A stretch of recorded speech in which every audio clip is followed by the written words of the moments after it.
Break के बाद रुक करेंगे गुजरात बुलेटिन की ओर, जिसमें बात होगी अहमदाबाद की, जहां गांजे के साथ 2 आरोपियों को गिरफ्तार किया गया। साथ ही बात होगी छोटा उदेपुर की, जहां रेत लीज विवाद एक बार फिर सामने आया है।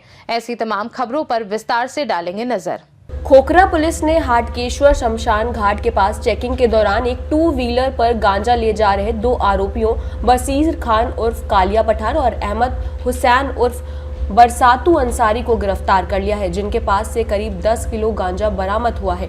पूछताछ में पता चला है कि दोनों आरोपी यह गांजा सूरत के कालू उड़ीसा नामक व्यक्ति से लेकर आए थे। पुलिस ने आरोपियों के कब्जे से 2 व्हीलर, मोबाइल फोन और गांजा मिलाकर कुल 4,50,000 रुपए से अधिक की सामग्री जब्त की है। दोनों के खिलाफ NDPS एक्ट के तहत मामला दर्ज कर आगे की जांच जारी है।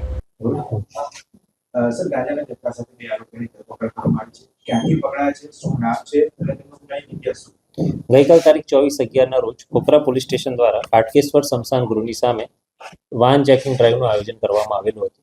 તેમાં 2 વ્યક્તિઓ બર્ગમેન વ્હીકલ ઉપર શંકાસ્પદ લાગતા તેમને ચેક કરતા તેમની પાસેથી આશરે 10 કિલો ગાંજાનો જથ્થો પકડાઈ આવેલો હતો. આ બાબતે ખોખરા પોલીસ સ્ટેશનમાં ગુનો દાખલ કરવામાં આવ્યો છે. આ ગુનામાં 2 આરોપી બસીર ખાન ઉર્ફે કાણિયો રહે વસ્ત્રાલ અમદાવાદ અને બીજા નંબરનો આરોપી અહેમદ હુસૈન ઉર્ફે બરસાતુ રહે ગોમતીપુરની ધરપકડ કરવામાં આવી છે.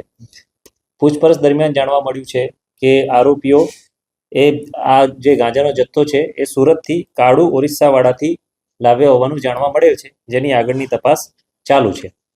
અંદાજે કેટલો કિલો 10 કિલો જે કિલો તેની બજાર કિંમત અંદાજે કેટલી થતી હશે? અગાઉ કંઈ ગુનામાં સંડોવાયેલા તેની આશરે જે બજાર કિંમત છે તે 4,96,000ની આસપાસ થાય છે.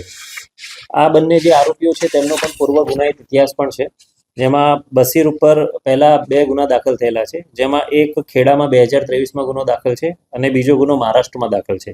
જ્યારે અહેમદ હુસૈન ઉપર DCB ક્રાઇમ SOGમાં 2019માં એક NDPSનો ગુનો દાખલ છે.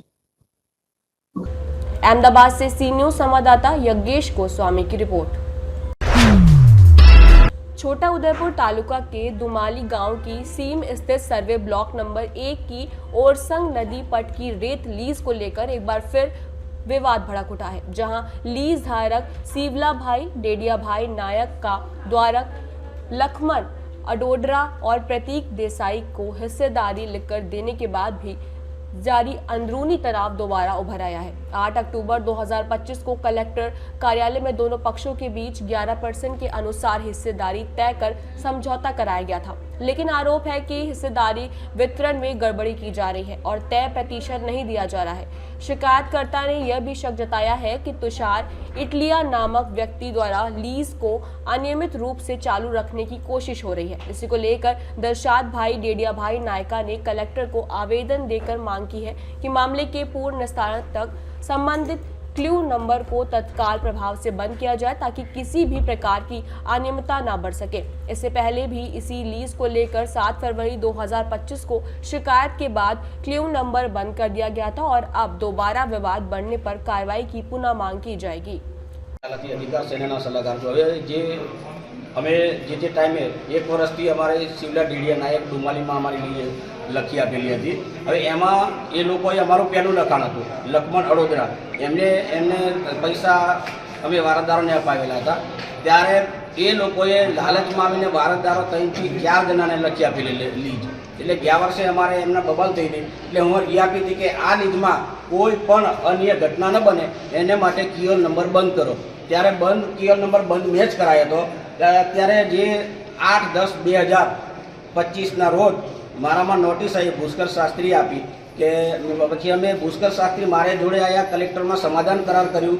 સમાધાન કરારમાં અમારું એક ગયા વર્ષે 15% લખેલું હતું. 15%માંથી એ લોકો કે મને 11% તને લખેલી, મેં 11% મને લખી આપ્યું.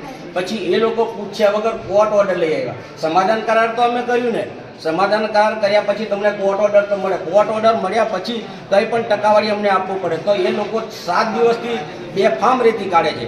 અમે ગાડી રોકી, એમાં 20 ગાડી તો રોયલ્ટી વગર હતી, એમાં ખાલી 2 જ ગાડી રોયલ્ટીવાળી નીકળેલી સાહેબ. અને અમે અંદર ગયા એટલે તુષારભાઈએ ફોન કર્યો ડ્રાઈવરને એટલે મને ફોન આપ્યો, મને કે તું કોણ છે? મેં કીધું હું સાહેબ ટકાવાળીમાં લખેલું એ માણસ છું, અહીંથી નીકળ નકર મારો મુખ્યમંત્રીનો દાવો આ છે, હું તને જાનથી મારી નાખીશ. આવી ધમકી આપી. આદિવાસીઓને એવી ધમકી આપવાની બંધ કરે. અમે પણ માણસ છે, તું પણ માણસ છે, મુખ્યમંત્રીને અમે પણ વોટ આપેલો છે, એટલે બધાના હર કોઈના મુખ્યમંત્રી હોય. મુખ્યમંત્રીના ચારા ઉપર જે પણ ધંધો કરે ને એ બંધ કરે. નકર હવે આજ પછીથી આજથી હું આવેદનપત્ર જે અરજી આપું છું કે આજથી ક્યુઆર નંબર એમનો બંધ થવો જોઈએ, લીડ પણ બંધ થવી જોઈએ. જો ચાલુ રહેશે તો કંઈ પણ થશે એ જવાબદારી અધિકારીઓની રહેશે. અને આટલા મારા જે કુટુંબના છે બધાને ધમકી આપેલી છે, કંઈ પણ થશે ને તો જવાબદારી તુષાર ઇટાલિયાની રહેશે. આજે તમે કઈ આવેદનપત્ર કલેક્ટરમાં આપીએ છીએ અને ભૂસ્કર શાસ્ત્રીમાં પણ આપવાના છે. શું નામ? દિનેશભાઈ કનુભાઈ નાયક. छोटाउदेपुर से सी न्यूज संवाददाता शकील बलोच की रिपोर्ट। गुजरात बुलेटिन में फिलहाल के लिए इतना ही। बने रहिए सी न्यूज भारत के साथ। हर खबर आपके साथ, आपके हाथ।